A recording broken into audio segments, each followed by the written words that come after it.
Hi, everyone. Judge Andrew Napolitano here for Judging Freedom. Today is Wednesday, June 4th, 2025. Lieutenant Colonel Karen Kwiatkowski joins us now. Colonel Karen, a pleasure, my dear friend. Thank you for joining us.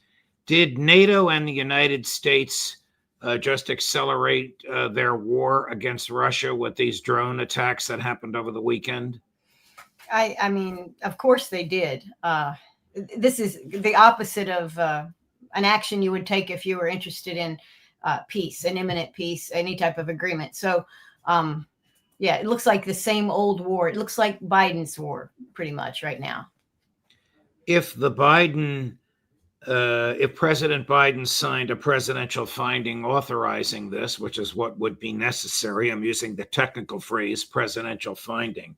Mm-hmm. And if the CIA was behind this, and I'll ask you about the CIA and MI6 and Mossad in a moment, wouldn't somebody have told President Trump? Yeah. I mean, that is exactly why he has a intelligence. That's why Tulsi Gabbard is there, is his intelligence officer, his advisor. This information should definitely, I mean, this is an attack on a nuclear peer for no reason other than the proxy war. But this is serious business. I mean, they attacked the airborne leg of the triad, of Russia's triad. Can you imagine if something like that had happened in a couple of our bases here deep in the heartland? What does the word triad mean? I know what it means literally, but what does it mean in this case? Yeah, well, you know, for the nuclear deterrence idea, that was an old idea. I'm not sure if we still have it, but the idea of nuclear deterrence is no matter what you do, you know, mutually assured destruction. And it's done through recallable aircraft, bombers, long-range bombers that are armed, nuclear capable bombers. And then, of course, your missiles, which are ground launched. And that's some of which we have in Europe and different places, and a lot of them here. And those aren't recallable, as far as I know. And then you have your submarine launched nuclear missiles. And those, of course, I'm not sure they're recallable. And actually, those are the ones that if they go off, the war doesn't get stopped. So if you take out the one leg, which is or attack the one leg, which is the aircraft, those are the ones that are piloted by human beings. So they can launch and they don't necessarily have to end up in a nuclear war. They can be recalled.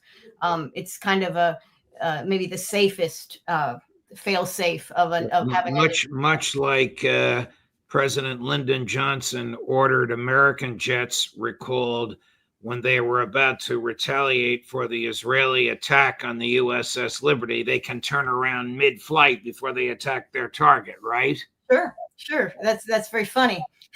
But yeah, absolutely. You have a pilot, you can get in touch with that pilot and he can change his flight plan. And that's not the same with unmanned capabilities like the submarine launched or the ground launched. So yeah, it's a big deal. And Russia, of course, their capability, their nuclear deterrence mirrors in many ways ours. So this is, you know, this submarine land launched and aircraft launched is it's a triad for them just as it is for us. So very similar.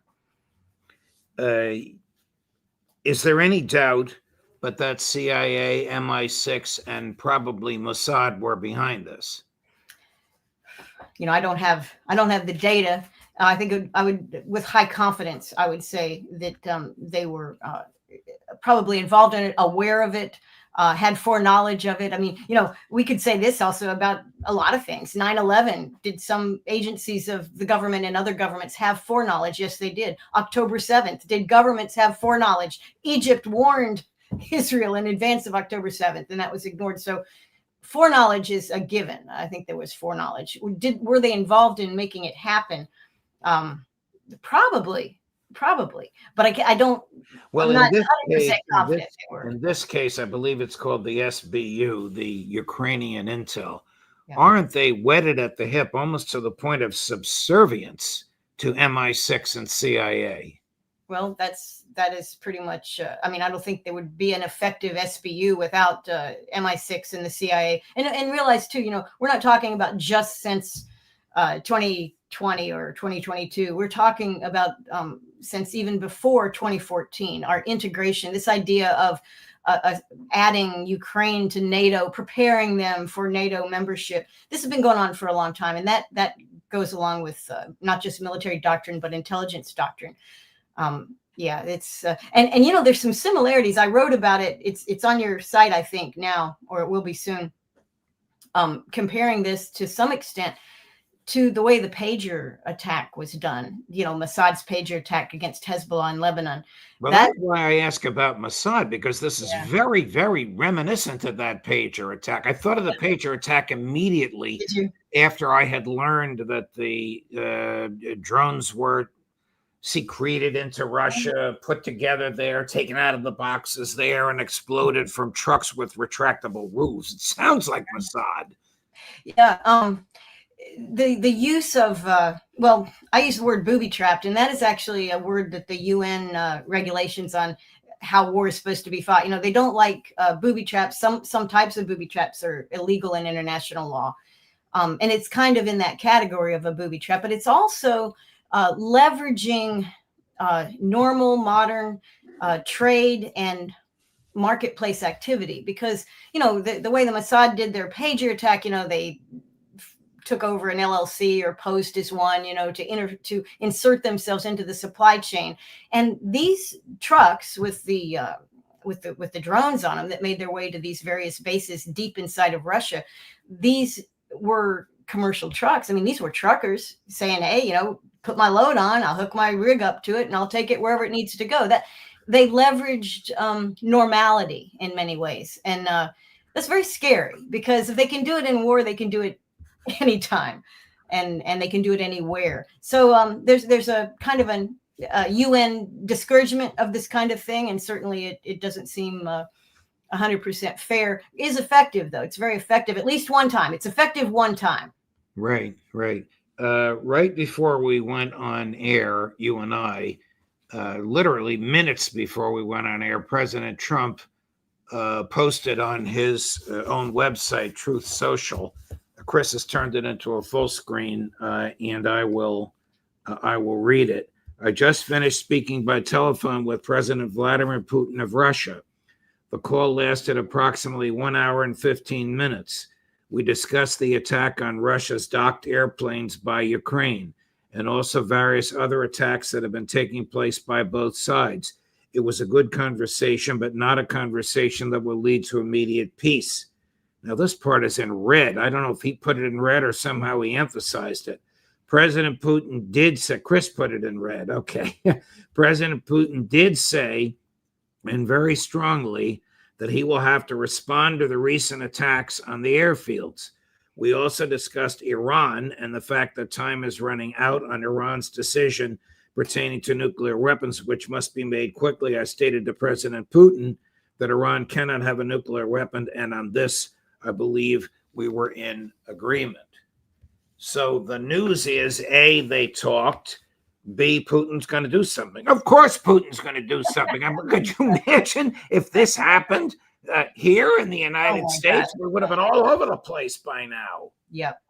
Yeah, we do not have any leaders that have the statesman capability or the patience of Putin. We just don't have that. I mean, he thinks about his role, and he aspires to fill the role in the best way he knows how. That is not how we get presidents in this country. You know, our presidents are political showmen, and that's what they're good at. Not at handling war, which is good that they talked, because we don't want to be blamed. What do you think the Russian response will be? He must be under tremendous pressure, Karen. Yeah. To do something dramatic, not PR, because that's not the way he operates. Colonel McGregor calls this thing a Zelenskyy PR stunt. But if Putin does it, it'll be substantive. Do you agree? Oh, yeah. Yeah, he does have. I mean, imagine how we would feel in this country. I mean, you could consider the right, half the country would be demanding we turn somebody into a parking lot over something like this. There was a lot of investment lost in those aircraft, multiple billions of dollars worth of aircraft. Certainly, not the embarrassment so much, but it is real damage. It is real war damage. Not I think what Ukraine is advertising, but it was effective. So he's definitely going to have something that is on par with the value that was lost and with the prestige that was also lost, even though, we're not hearing Russia point fingers at each other, but you can imagine what's going on behind closed doors. This was not just a big attack, effective attack, it was an embarrassing attack. And so the retaliation is going to have to compensate for the physical or financial losses, the strategic capability losses, and the public face losses. Okay, that's 3 types of losses, and I think he's going to take all those out of Ukraine's back. And that means, I would think, attacks on Kiev and some of the major cities. And I think he's not going to hold back. And I don't think he should, because not only did Zelenskyy encourage and support and do this thing and then brag about it, he also has been extremely uncooperative. He's not willing to cede political power. He's not willing to have elections. He's not willing to face the reality on the ground, which is that Russia will not return land that is filled with Russian people, that has become part of the Russian state. They're not going to do that. And yet he is crying about, I need this, I need that, I want Crimea back. I mean, the guy is off his rocker. And so he needs something to wake Zelenskyy up. And to some extent, the Europeans, who talk big, but they have empty pocketbooks. European military capability, NATO military capability, they can't sustain this much longer. And they need to realize reality as well. So I think that's what the response will be. Here's President, so you won't like this, but here's President Zelenskyy boasting about all of this. Chris, cut number 10. Europe, together with America, has better weapons than Russia. We also have stronger tactical solutions. Our Operation Spiderweb yesterday proved that. Russia must feel what its losses mean. That is what will push it toward diplomacy. And when Russia takes losses in this war, it's obvious to everyone that Ukraine is the one holding the line, not just for itself, but for all of Europe. I mean, does he really think, how could a rational person think that a series of attacks like this will have a beneficial diplomatic result? This is going to have a catastrophic military result. Does he not understand the Russian mind after 2.5 years of war against them? Yeah, he has his own angry nationalist Nazi crowd behind him, and they will remove him if they need to, and they will not just remove him, they will retaliate against him if he fails. So, here's a guy who really was a comedian, possibly a politician, but certainly not a leader of his country, certainly no kind of particular patriot for Ukraine. And he is willing, because he is not a Ukrainian patriot, he's willing to throw what's left of his country away. He's willing to do that. And that's what's going to happen. He complained at Istanbul, the 1-hour meeting that they had earlier this week. He complained that, the Russians were so arrogant. And if that's not projecting, I don't know. I don't know what is.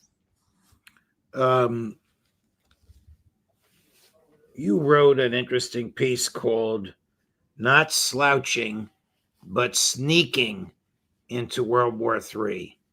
Even Colonel or General Kellogg, of whom I'm not a fan and with whom you and I rarely agree, warned that this level of attacks throughout Russia could accelerate the war into something far more dastardly than anybody ever expected.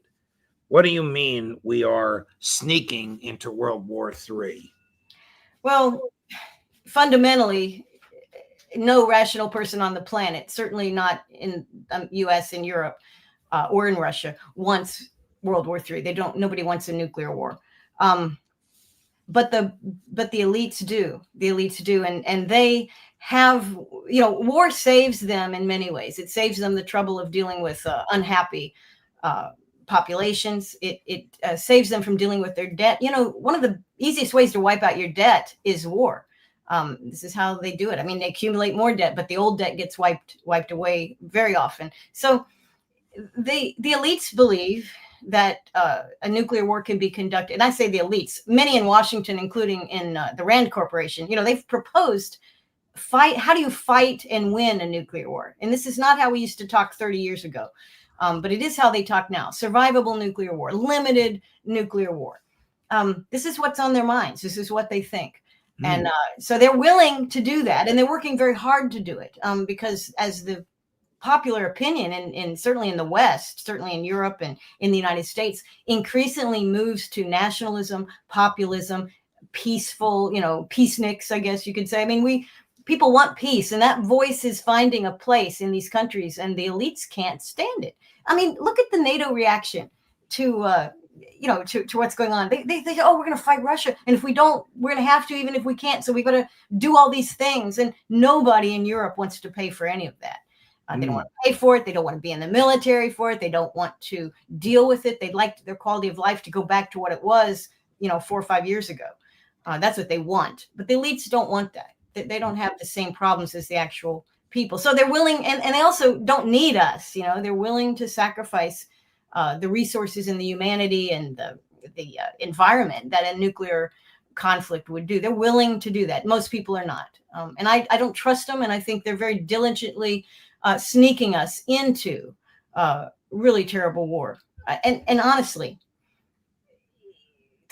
Zelenskyy may have a point. It was a very bold attack, this Operation Spiderweb, to directly attack deep in territory a leg of the nuclear triad. That has not been done in a long, long time. And there's a reason, because smart people know that's not smart. Okay.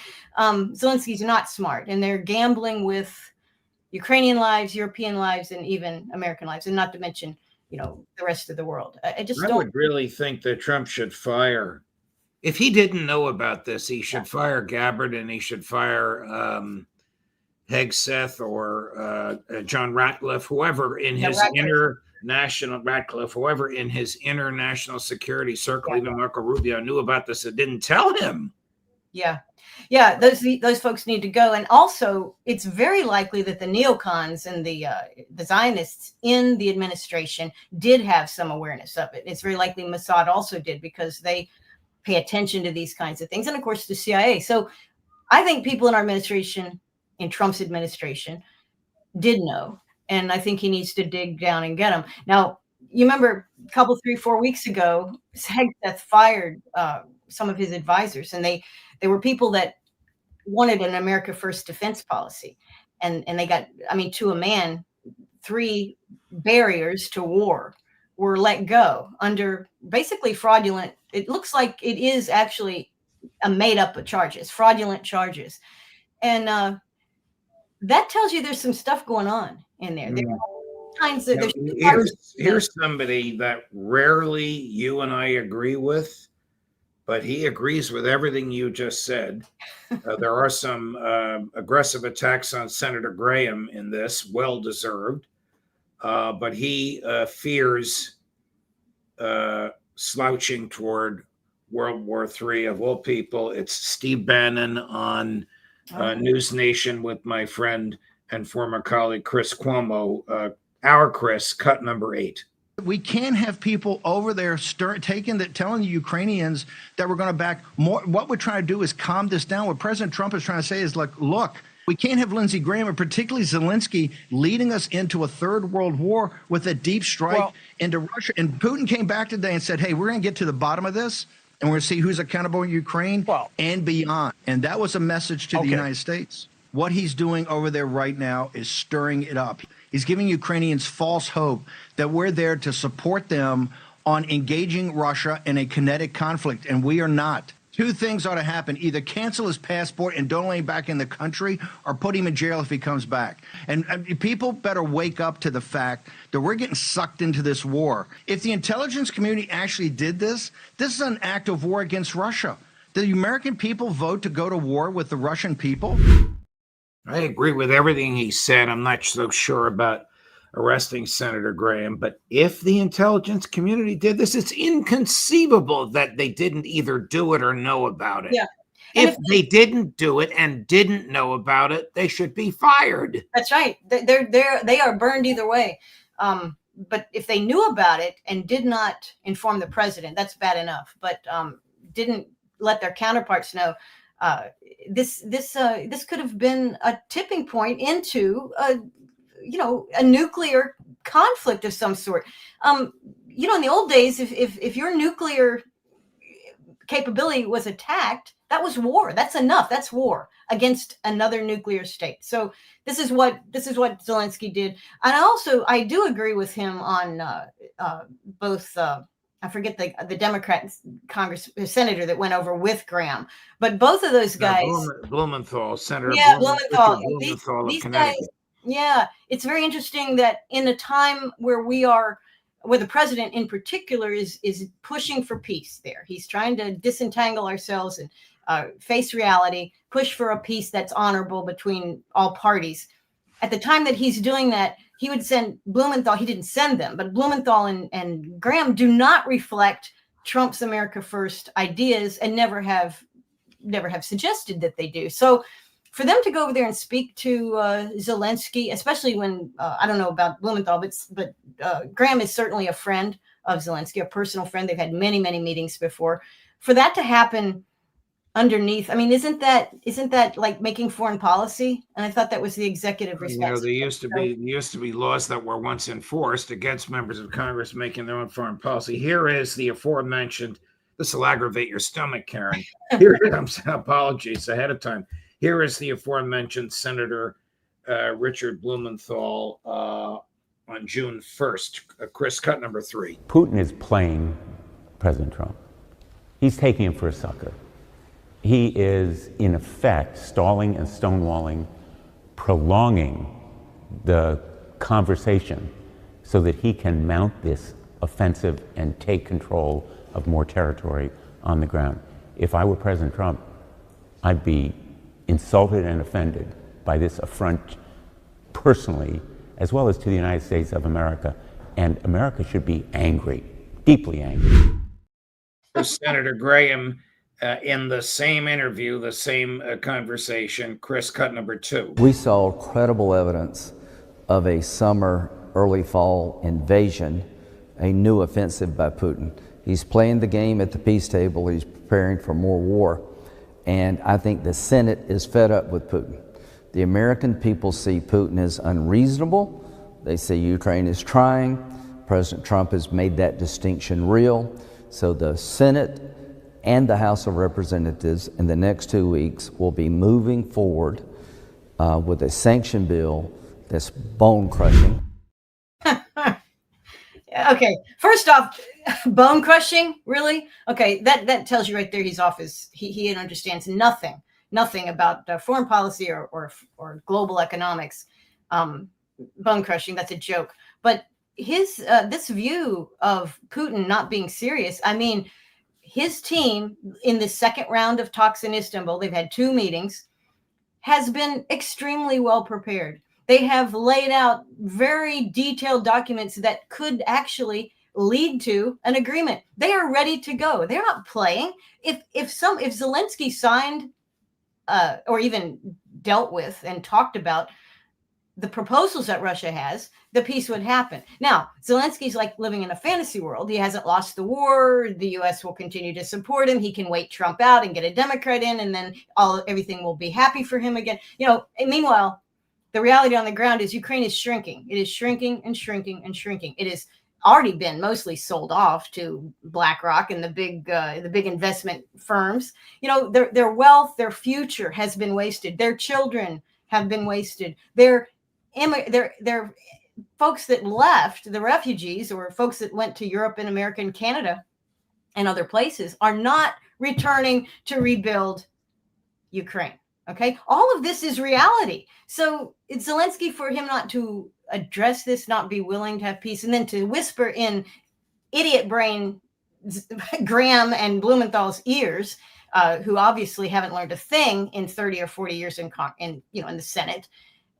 It's just insane. It's just absolutely insane. So I don't buy it. Luckily, most people don't watch mainstream television. Most people are not going to hear that they should be outraged and angry at Putin, ready to go at it for World War III for nothing.